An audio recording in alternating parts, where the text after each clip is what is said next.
You brought up Ace Bailey, and obviously, it kind of from the outside looking in, it kind of looked like he was just trying to control his own destiny and just choose where he wanted to go. Johnny, coach, I should say, do you feel like what's your thoughts on that situation of not taking in workouts, not doing the process that everybody else is doing, and kind of trying to control your own destiny? Do you think he's gonna regret that? I think he will whenever he grows up. Um, this is just a product of him being a privileged, spoiled kid. Nobody's ever told him no in his life. He's gotten to choose what he wants to do, where he wants to go, how he wants to act. He's been obviously been enabled his whole life by the people around him, his coaches. Um, and obviously, he felt like he didn't have to do pre-draft workouts, all those things. And then draft night, he didn't go where he wanted to go, so he made it about him. And he reacted in a way that knew was going to get reactions. Um, yeah, I mean, it's disappointing to see because, there's a lot of kids who watch this stuff and they're going to take after him and think that's the way to act and think that's the way to do things. But that's just kind of par for the course with how a lot of these young guys act. And it goes back to, I mean, it dates back to early in their lives, man. Just the culture um, around sports right now, bringing kids up that way, from AAU to high school to college. It's just, I mean, we're gonna see a lot more of this. So I'm not, I'm not shocked we saw it, and this isn't the last time we're gonna see it. But he will regret it when he gets a little older and gets a little more mature. Hope the best for him, but yeah, I'm not rooting for him. I'll be honest with you. Hmm. I, I just to kind of piggyback on what Johnny was saying. Sorry about that, man. But I think we all had that moment in our brains, just being athletes, like hearing our names being called across that stage and being drafted. We all can't sit up here and say we never thought about that moment, even though we know we wasn't gonna make it. And I think a lot of kids are forgetting, like a lot of these young kids are forgetting, like being drafted is an opportunity. It's a privilege. It's not something that's given to anybody. And so to not show up and be kind of like this dismissive cat, it really hurts the brand, the NBA brand in general. Like this is what you're allowing to happen on your stage, um, and it just kind of undermines the rest of these guys' hard work. You have a lot of guys that didn't get their name called that felt like they should have been up there. So a little bit, it kind of does undermine that hard work that they put in, and kind of rubs people the wrong way.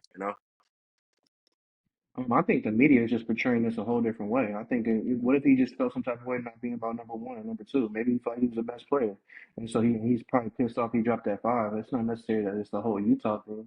And I honestly think Utah might be the best spot for him. You got KG, for the uprising point guard. Yeah, Clarkson's the bucket. You got you got the Laurie's still on the team, right? Yeah, he on Yeah, it. Yeah, Well, you got him at the Clarkson three. You actually got got bought yeah, out, so yeah, he he got bought out. the Knicks, I think. Yeah, Well, but even with that opens KG room for him. him. Yeah, mm, KG, him, and then you got your big man, man. I think it's a good spot for him. I think that we're just portraying it wrong. I think he's being misled from his agent. I disagree with Johnny. I don't think it's his upbringing or anything like that. I just think he's getting the wrong information. I think he's just around the wrong people at this certain time, at a pivotal time in his life. So I mm. think at the end of the day, everything's gonna work out for him. You know what I'm saying? I'm rooting for him. Yeah, and this ain't the first time this happened, right, Aaron? I think you mentioned Steph Curry. In our group Yeah. message, you mentioned Steph Curry, Eli Manning, notable names there. Well, I'm just glad school finally said it, dog. It's really, I don't think it's necessarily a player thing, bro. It's these agents that want their clients to go to a certain spot. Like we just all seen Hmm. the video of Rich Paul talking to the Phoenix Suns, talking about like, do you like this guy at 10? Phoenix Suns general manager was like, yeah, that's our first choice. And what did Rich Paul say? He's like, all right, bet, let me make some calls to the teams that pick before you so they know the deal so we can get you to Phoenix. So like I think it's just a situation of Ace and his agent wanting to go to a different spot.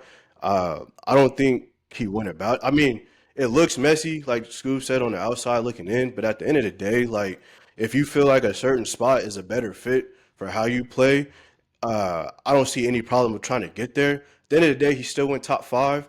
He's not going to regret going top five uh, without doing any workouts. So I don't really see what the regret would be. And like, if you're looking at it, like who would really want to go to Utah? Like just look at how they're built from the Oh my top. God.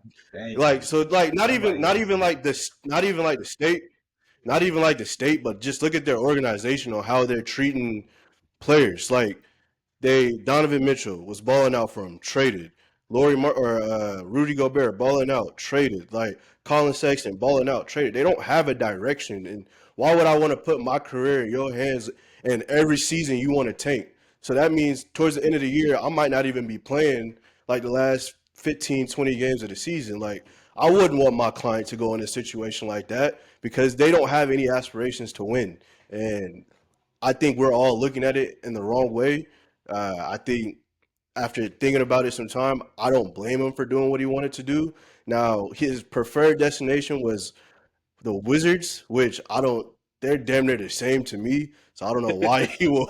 I don't know why you would want to go to Washington, but that super green light. He wants the yeah. super green light. I mean, it's gonna be super green in Utah because like I think they just have Keontae George and J Dub little brother. Like that's really they building pieces on top of Laurie, but Laurie might get dealt at some point in the beginning of the year or the end, because that's just how Utah operates. They kind of trade for these players or they draft these players just to trade them a couple years later. So they don't have any direction from an organizational standpoint, and they're just never, for at least for like the last 4 or 5 years, they just haven't been a competitive ball club. And I can understand why you wouldn't want to be drafted into that situation. It's just messy from my perspective. Maybe the thing he wanted to prefer Wizards over the Jazz. Either way, he gonna have the super green light. But the Wizards, DC is a more of a black dynamic. True. He's from. I believe he's from. Is he East from Coast. Atlanta? I know he's from Georgia, but yeah, I'm he's not from sure if he's Atlanta. from Atlanta. Yeah. Salt Lake City. Salt Lake City. I don't know if there's a lot of black people there, so Hell I nah. wasn't guessing. Man, I, From I Hell know that nah. Johnny. aspect. I know Johnny U's in Utah, so I live there, and you're right. go ahead, Zach.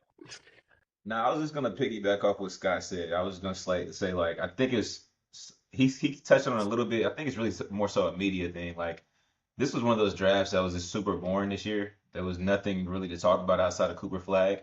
So they saw this small story that they could take and they ran with it. Honestly, like it's as simple as nobody wants to go to the Utah Jazz, but nobody's ever wanted to go to the Utah Jazz. We probably could name five maybe notable Utah Jazz players max. Like it's not an organization where people want to stay and live have a long career. So it's just he just didn't want to work out there. It was as simple as that. I don't think he was acting like a diva or anything like anything over actually. He just said, "No, I just don't want to work out there." And just want there's other teams he'd rather play for. And the media took that and ran with it. So because it was one of those boring years in the NBA draft. So Y'all disrespecting that Jazz fan base. I think they have one of the most loyal fan bases in the league just because they don't get a lot of players oh, that the One come fan through there base is like that. Oh, definitely one of the loyal. most man. passionate. You would say? Yeah, they passionate for sure. I will say that. I will say that. And if you're a brother that look like my skin complexion, you don't perform, you might be getting talked about. Kind of crazy. But I will say it's he in that small market in Utah. It's an easy opportunity to be the guy. And like we seen with Donovan Mitchell, all you gotta do is play your contract out, do go crazy, score 20 plus, and get the crowd going. Win 32 games. They won 31 last year. Win 32. Then you get that max contract, or you could choose to go somewhere else. So I think for him, it's like it's a low expectation situation. So it's a win-win. Utah, you could just focus on basketball. There's not many other distractions really out there for him to get into. So I think in a maturation stage, like we all go through at that age, 19 through 21, like this is the perfect time for him to just close off, put the blinders on, focus on who, and have a clear goal in mind. If you want to stay in Utah, so be that. But if you want to move on to something better and go get a bigger contract somewhere else and go be in a better market, like go do that. Like focus on that. Put that energy towards that. And plus two, I mean, we're talking about him wanting to go to a different spot in the draft, but I mean, let's be real. If you drafted within the top 10 in the draft, you're going to a team that is complete ass. So it's not like there was a better opportunity anywhere Not the else. And top two.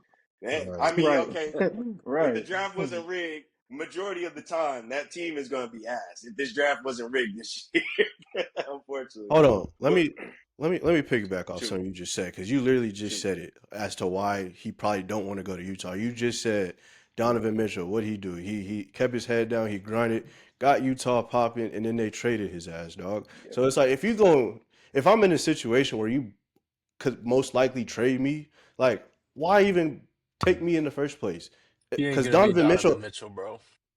it I don't He ain't gonna mean, be on matter. that No one level. thought no one thought Donovan Mitchell was going to be who he was. He wasn't Right. that top lottery yeah. pick, but you never know. But it's just like the fact that he got them to a position to where they was competitive in the playoffs on a year to year basis, and they still shipped his ass out. It's like, all right, this is how you gonna treat your quote unquote star players. Like, let me just do y'all a favor and not even want to be drafted to y'all by working out for y'all. None of that. Like, let me go to where I feel like I could fit better with the team in the organization. And that's where I feel like he coming from. Like at the end of the day, y'all gonna give me the boot just to better y'all. I don't know why they would give they top players the boot because they're just in that same cycle of we're hoping to get the number one pick every year and they get the number five pick or the sixth pick. Like that's just where they've been at the last I 4 or 5 mean, years. And I'll leave it out on this note, and then Aaron, I know you have a blind rake for us, man. Maybe this is a blessing in disguise. Why do I say that? We've seen this before, like you said with Steph Curry. The Warriors was a terrible organization before Steph Curry got there, right? We had that 1 year we believe, and then every other year was just shit. But Gilbert Arenas, we didn't pay him, right? He went off to the Wizards.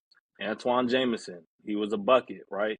We got rid of him. Baron Davis, we lowballed him. He wanted to go back home too. He went to the Clippers. So it was so many times.